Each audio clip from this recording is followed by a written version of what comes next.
Para la última ponencia tenemos como invitado, y además reconozco nuevamente su labor como organizador de este evento, a Alejandro Liñayo. Es ingeniero de sistemas con maestría en estudios organizacionales, doctorado en educación, ciencias sociales y estudios doctorales en ciencias humanas.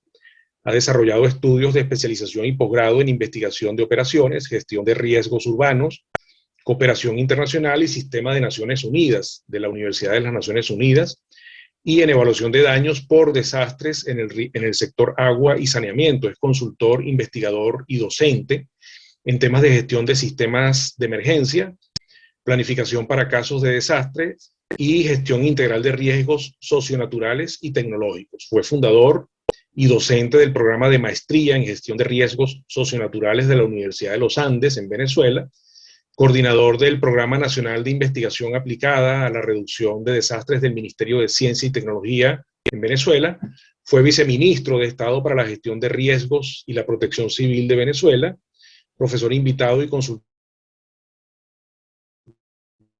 de proyectos internacionales por diversos organismos internacionales de cooperación al desarrollo, el Banco Interamericano, el Banco Mundial, el Banco Andino, la CAF, la Organización de Estados Americanos, la Unión Europea, etc. Ha sido autor y coautor de más de 35 libros y artículos especializados en temas de su competencia. Actualmente se desempeña como director del Centro de Investigación en Gestión de Riesgos, SIGIR. Bienvenido, Alejandro, a este foro que también es tuyo. Gracias por la organización y por la ponencia que nos vas a presentar. Adelante. Muchas gracias a todos. Entiendo que me oyen. ¿Es correcto? Sí, adelante, Alejandro. Ok, perfecto.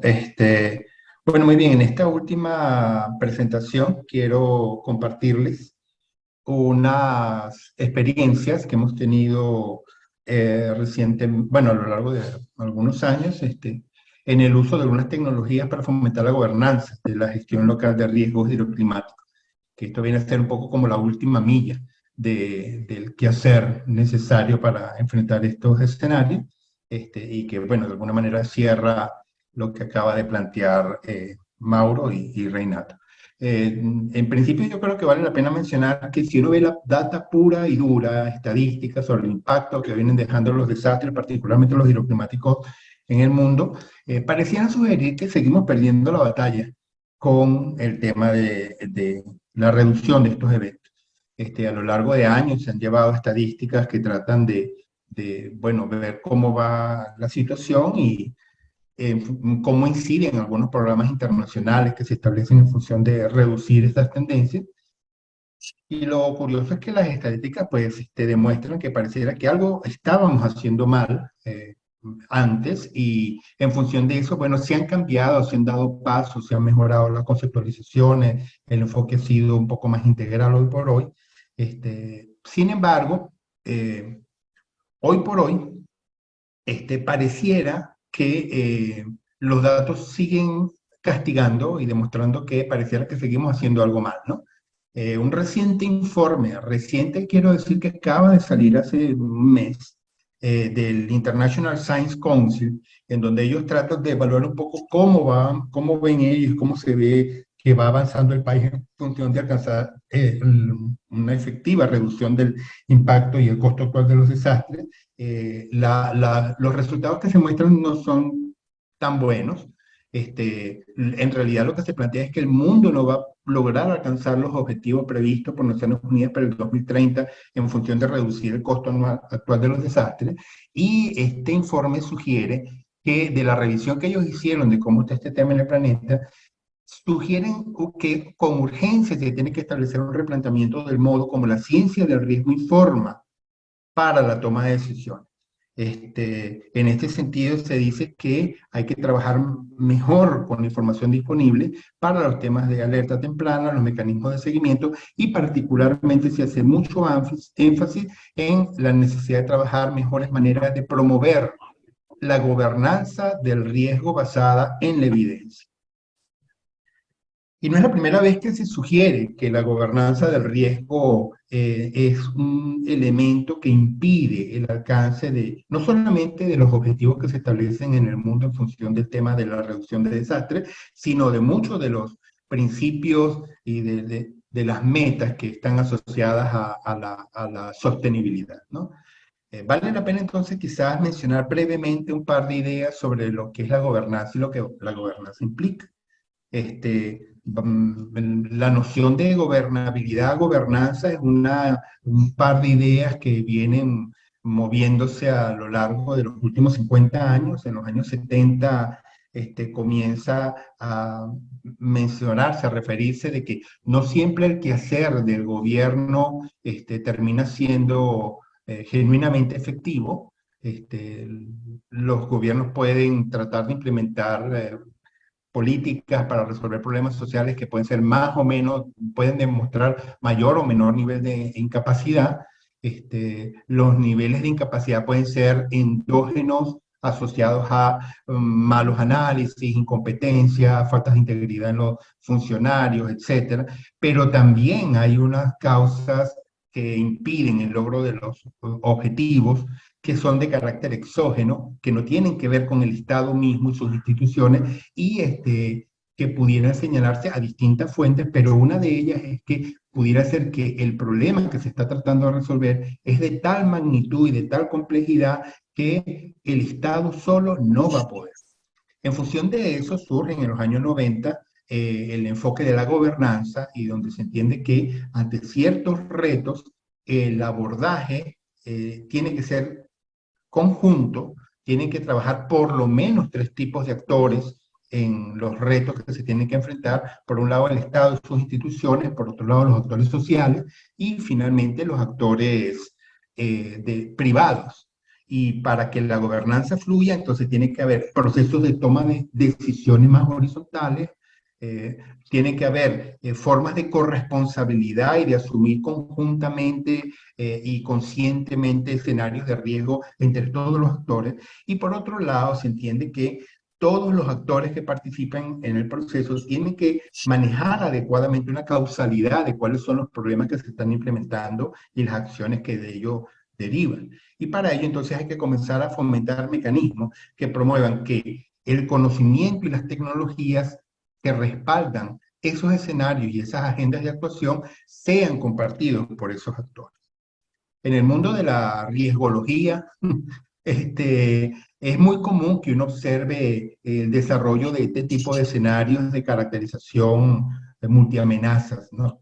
En distintas zonas. Nosotros mismos desde el SIGIR hemos desarrollado distintos esfuerzos en este tema, en distintos tipos, ya sea el mapa de tsunamis o el mapa de inundaciones, como esos mapas maravillosos que mostraba hace un momento Reinaldo, o en el tema de riesgo tecnológico, el tema sísmico, el tema hidrogeológico, etc. Ahora, lo común, el paradigma tradicional, es que uno llega, termina ese trabajo y entonces se lo entrega a algún actor institucional, a un ayuntamiento, a una alcaldía, a unos funcionarios de unos ministerios, y ellos con eso tratan de implementar algunos mecanismos, generan planes y buscan la forma de que esa información se convierta en políticas públicas en el mejor de los casos. Sin embargo, la experiencia que uno viene levantando es que pareciera que cada vez es más importante lograr que esa información vaya más allá del actor institucional, sino que exista como un camino paralelo que permita que ese conocimiento también llegue a la gente, ¿no? Nosotros comenzamos a trabajar en este tema desde la Universidad de los Andes, en un equipo que se conformó allá, multidisciplinario, para abordar este tipo de temas en el año de 1979. Los primeros esfuerzos que se hacían en función de trabajar estos temas eran siempre unos esfuerzos, digamos, de muchas charlas, muchos talleres, muchos trípticos, muchos afiches y actividades con las comunidades, pero en la medida que fueron avanzando y desarrollándose algunas tecnologías, comenzamos a ir utilizando herramientas, ¿no? Inicialmente por lo menos unas herramientas bastante burdas, pero que llegaron a ser muy interesantes, como estos geoportales para favorecer o fortalecer el quehacer educativo particularmente para contextualizar los contenidos en algunas ciudades específicas, y esa fue la iniciativa EduRiesgo, un portal que de hecho todavía existe y sirve a algunas ciudades en Venezuela, y de hecho llegamos a tener casi 1 millón de descargas de materiales de los chicos que en la escuela les mandaban a hacer unas tareas. Entonces, sin embargo, un salto muy importante en esta temática lo hemos venido dando desde hace algunos años mediante el uso de las capacidades de otras tecnologías TIC, que es el uso de herramientas y desarrollo que permiten que la gente en sus smartphones, particularmente trabajando en el marco de sus smartphones, y conjugando, bueno, tecnología SIG y percepción remota y geoposicionamiento y generar algunas herramientas que le permitan a la gente tener un acceso mucho más rápido, expedito, a cuáles son sus escenarios reales de riesgo.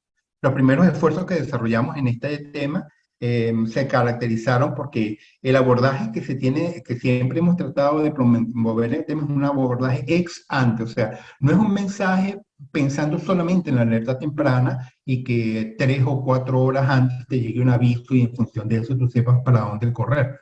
Eso es un tema importante, ese es el quehacer propio de las protecciones civiles, pero el enfoque ex ante es que nosotros creemos que es importante que esta información esté a la mano del ciudadano a la hora de definir dónde va a comprar una casa, dónde va a alquilar un piso, dónde va, en qué condiciones está la escuela, donde va a poner a estudiar a sus hijos, o cómo debe almacenar los materiales que tienen en su comercio una persona en particular, ¿no? Entonces, la intención es que, bueno, la herramienta fuera de acceso permanente, 100% gratuita, que los contenidos que presente se den en una narrativa local, que no hablen del cinturón de fuego del Pacífico, sino de, bueno, su plaza, su calle, su escuela, su barrio. Ahí es donde se tiene que, de alguna manera, desplegar el diagnóstico. Y, bueno, que no tenga pagos mensuales, que no tengas que pagar unas licencias para unos software. Esos fueron, de alguna manera, los criterios. Las primeras herramientas que desarrollamos en este tema las hicimos en Venezuela. Todavía están operando, las llamamos App Amenazas, como APP Amenazas, sirven a algunas ciudades hoy por hoy. Por lo menos es la herramienta que existe para la ciudad de Cumaná, que vale la pena mencionar que fue la primera ciudad que fundaron los españoles en la América continental, y es una ciudad que tiene un reconocido nivel de amenazas de distinto tipo. En Cumaná se sabe y hay una buena caracterización de su riesgo sísmico, del riesgo de inundaciones fluviales, del riesgo geológico, movimientos de masa y el riesgo de tsunami. Entonces, la herramienta opera de manera que persona se puede meter en Google Play, descarga la herramienta y luego le pregunta dónde estoy parado yo, y con el posicionamiento del GPS, ella te dice, usted tiene tales características, o marcando cualquier localidad. En el año 2022 tuvimos la suerte de desarrollar un proyecto de esta naturaleza, una experiencia piloto para acá, para España. Lo hicimos gracias al apoyo del Ministerio de Asuntos Sociales y para el cumplimiento de la Agenda 2030, y nos permitió desarrollar un proyecto que apuntó al desarrollo de 2 iniciativas piloto en 2 ciudades que tuvieron las siguientes características. Primero, el estudio que se hizo, los desarrollos que se hicieron fueron para 2 localidades escogidas dentro de la Comunidad Autónoma de Madrid. En función de esa locación, acotamos que el abordaje que se iba a manejar era esencialmente de inundaciones. Eso no quiere decir que el único problema que se identificó en la Comunidad Autónoma es de inundaciones. Claro, afortunadamente hay una cantidad de problemas típicos en ciudades latinoamericanas que aquí no se ven, pero por lo menos el tema sísmico fue un tema que discutimos bastante con nuestros amigos del Instituto Geográfico Nacional de España, y se pudo demostrar que a ratos hay la falsa creencia que a Madrid no la han sacudido terremotos, y eso no es cierto. Sin embargo, los eventos tienen unos periodos de retorno tan largos que no vale la pena incorporar, por lo menos en una herramienta como lo que estamos haciendo, que pretende abordar un tema mucho más urgente, mucho más recurrente, ¿no?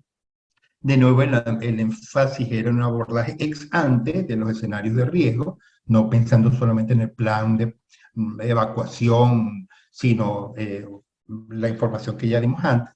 Se soporta esencialmente en información no oficial, que afortunadamente en España hay en abundancia y de muy buen nivel.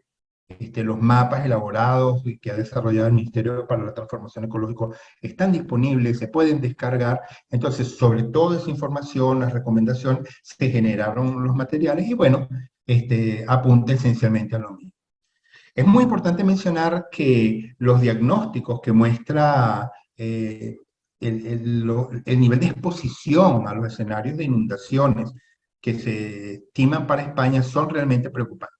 Un informe muy bien elaborado también por el MITECO y publicado a mediados del año 2021 sugiere que en este momento, hasta donde han estudiado en este momento, porque estos trabajos de caracterización siguen para todo el país, se identifica que 2.730.000 personas viven en este momento en España dentro de áreas potencialmente inundables, de alto riesgo de inundación. Y entre esas manchas se identifican 807 edificaciones de alto interés patrimonial, 985 edificaciones educativas, 45 hospitales y una serie de edificaciones esenciales muy importantes que en este momento, bueno, están sometidas a esa temática. Entonces, en función de eso, bueno, desarrollamos nuestras primeras eh, aplicaciones, las lanzamos al público a finales de noviembre del año pasado. Los lugares en donde trabajamos, quizás eso no lo mencioné adecuadamente, los lugares donde trabajamos obedecen un poco al análisis del volumen de población expuesta, por lo menos la tabla que ustedes ven en la parte de izquierda, demuestra cuál es el top 10 de municipios de la Comunidad Autónoma de Madrid que tiene el mayor número de su población ubicada en zonas inundables. Entonces, la número 1 es Alcalá de Henares, que el 4% de su población está expuesta a esta amenaza, 7.400 personas, y la número 2 es Aranjuez, donde un poco más de 1.000 personas están viviendo en estas condiciones. Esas cifras que pueden resultar interesantes realmente palidecen cuando tú las comparas con el porcentaje de personas que aparecen, según datos oficiales, expuestas en municipios como el de Murcia, donde más de 200.000 personas viven en zonas inundables, Valladolid, Girona, Cartagena, etcétera, ¿no? Entonces, el volumen del reto que hay que manejar es realmente muy importante. Entonces, bueno, en función de eso hemos ido lanzando este tipo de herramientas que están disponibles. Pueden meterse en Google Play y buscar inundaciones Aranjuez o inundaciones Alcalá y ahí la consiguen, o pueden leer ahí desde su móvil el código QR y él automáticamente lo lleva y le muestra una herramienta que esencialmente lo que le permite es que le pone en la mano estos diagnósticos, estos mapas que a rato pueden ser un poco difíciles de accesar para una persona de a pie, para una persona no conocedora de cómo, qué se hace con un check file o con un KML que no tiene QGIS en su máquina. Entonces, esta es la intención, es que eso pueda bajar. Ya en esta fase final, yo quisiera también mencionar, y para esto tengo que hacer un pequeño, unos resultados vinculados a algunos estudios de caso que hemos hecho y que son muy interesantes para poder entender de qué manera este problema está afectando hoy por hoy a España, ¿no? Entonces, yo quisiera mostrarles este video. Ahí vamos. Mira, mira, mira, mira, mira.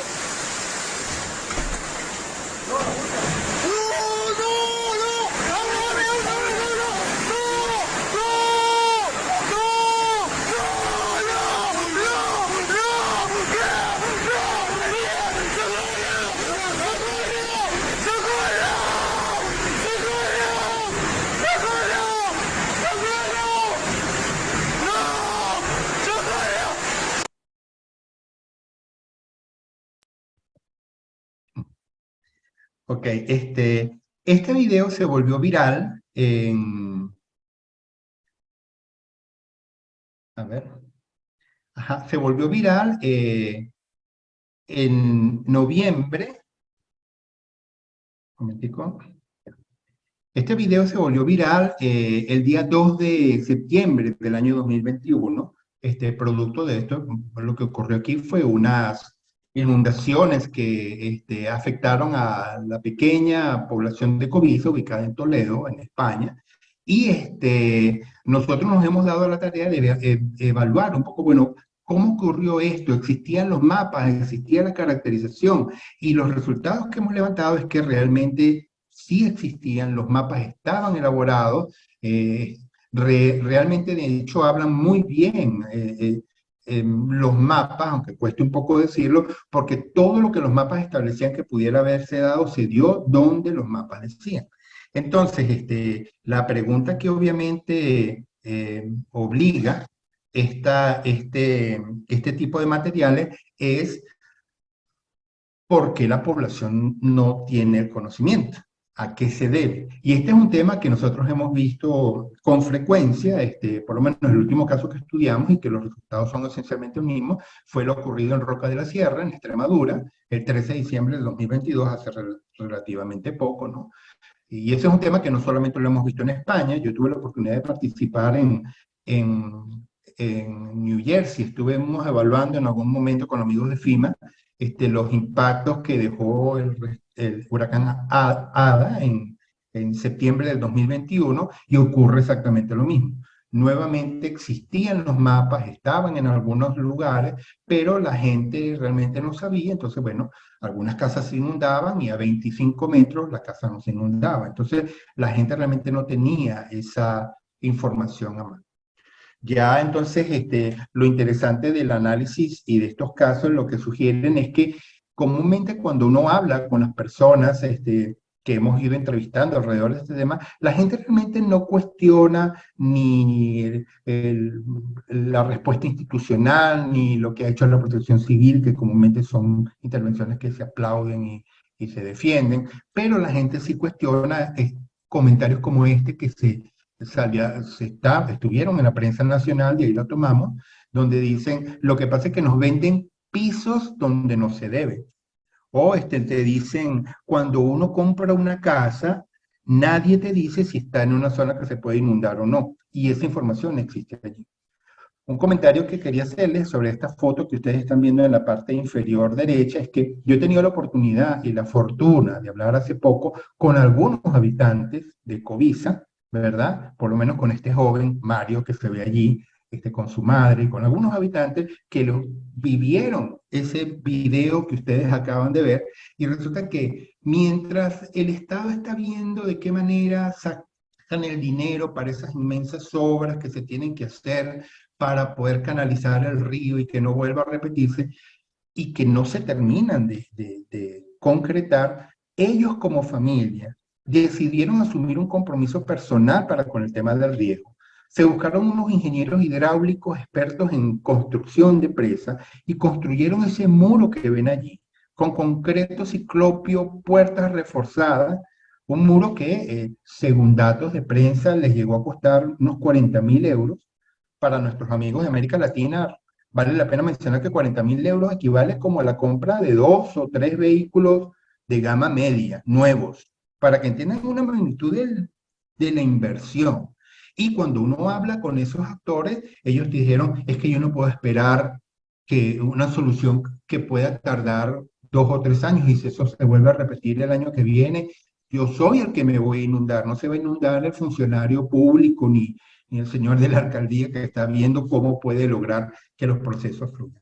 Entonces, lo importante de esta experiencia es que te muestra la fuerza que se puede lograr y la calidad y el tipo de soluciones que se puede lograr cuando el actor social tiene la información completa, con rigurosidad y a tiempo. Entonces, surge la duda sobre cuán temprana entonces debería ser la alerta temprana. Conviene trabajar mecanismos de alerta temprana que te avisen 5 horas antes o 3 horas antes para, claro, los sistemas de alerta temprana juegan un papel muy importante y han logrado disminuir de manera notable la morbimortalidad asociada a estos eventos. Pero las pérdidas económicas se mantienen porque las casas no desalojan, ni los hospitales desalojan, ni las escuelas desalojan. Entonces, bueno, ya esta última lámina solamente es para mencionarles que, bueno, desde que nosotros desarrollamos esta herramienta que se viene utilizando, estamos en una fase de validación y divulgación de los resultados. Hemos consultado con varios actores académicos sobre qué vale la pena decir, cómo ajustar ese lenguaje que a ratos es un poco complicado para el ciudadano de a pie que manejamos entre colegas. Entonces, bueno, cómo generar ese esfuerzo. Hemos trabajado también con actores educativos. Esa experiencia ha sido muy interesante porque eh, hemos ido a labores de campo midiendo y chequeando la validez de las lecturas que nos dan los GPS, y entonces nos topamos con 6 o 7 institutos educativos importantes. Los hemos contactado para decirle, mire, usted está en una zona inundable, y entonces en algunos casos no hemos recibido respuesta, pero en algunos nos han dicho, qué interesante lo que nos han mandado, ya lo sometimos al Departamento de Geografía e Historia, y los profesores lo están utilizando con los chicos y les dicen en clase, saquen el móvil y descarguen la aplicación para que hagan una tarea. Y eso nos contenta, ¿no? También hemos tenido mm, recomendaciones muy útiles de algunos amigos de la Protección Civil, de algunos medios de comunicación y de entes sectoriales. Por lo menos mantenemos unas conversaciones muy preliminares con actores vinculados al tema de patrimonio, gente que está haciendo un trabajo muy serio desde el Ministerio de Cultura. Entonces, cuando uno le entrega la herramienta, entonces ellos pueden ver en la herramienta cuál es el nivel de exposición, o sea, cuáles en concreto son esas 800, más de 800 edificaciones patrimoniales que están bajo el agua, pues en zonas de alto nivel de exposición a inundaciones. Entonces ahí comienzan a ver, mira, es que es la casa de Hipólito allá, o es Complutum, o es el Museo Marino allá en Aranjuez, y entonces ahí uno puede comenzar a tomar medidas. Aquí en la foto inferior hay una fotografía de un evento de divulgación que hicimos justamente en Alcalá de Henares. Eso lo hicimos con la Universidad Rey Juan Carlos, que fue una institución aliada en este tema. De hecho, en realidad, quien trabajó palmo a palmo con nosotros en este tema fue la doctora eh, Diana Verdiales, que nos acompañó y bueno, trabajó con nosotros en este proyecto. Y bueno, en este momento estamos apuntando a ver de qué manera se pueden generar nuevos desarrollos. Ya tenemos algunas iniciativas avanzando para, estamos apoyando por lo menos el uso, una adaptación nuevamente de estas herramientas que generamos en Santa Fe, en Argentina, donde estamos asesorando a raíz de unos contactos que hicimos en una reunión que tuvimos en Buenos Aires hace poco. Y luego también probablemente pronto podamos dar algunos pasos interesantes en este tema junto a nuestros amigos de Conagua en Panamá, que están hoy por hoy atendiendo este evento. Hemos tenido varios contactos y varios trabajos interesantes de este tipo en Panamá, y probablemente podamos pronto hacer una experiencia piloto de este tipo en este país. Y bueno, en líneas generales eso es lo que yo quería compartirles en esta tarde. Muchas gracias a todos por su atención. Gracias, Alejandro. Interesante también la presentación, porque el tema de la gobernanza basada en el empoderamiento de la gente a través de la tecnología es un tema bien interesante, ¿no? Y creo que de eso se trató en resumen la ponencia, las tecnologías para la gobernanza en la gestión integral de riesgos, si se están haciendo bien las cosas, si se pueden cumplir los objetivos 2030 de la Organización de las Naciones Unidas. Luego estas nociones básicas de gobernanza, la incapacidad endógena y exógena, el desarrollo de procesos o de productos para favorecer esa gobernanza, desde la herramienta de riesgos hasta el uso de las tecnologías digitales disponibles, las características de diseño de estas herramientas, los datos de exposición de personas e instalaciones, la noción de alerta temprana. Todo eso fue tratado en esta ponencia, y de verdad que resulta pues bien útil y bien interesante para cualquier ciudadano de a pie el disponer de esa información sobre lo que pueda representar un riesgo en su zona de vida, ¿no? De trabajo o de vivienda. Así que, bueno, y de todas maneras ese video, claro, vivir al lado de un arroyo que se llame La Degollada, pues evidentemente de alguna manera mete un poco de miedo.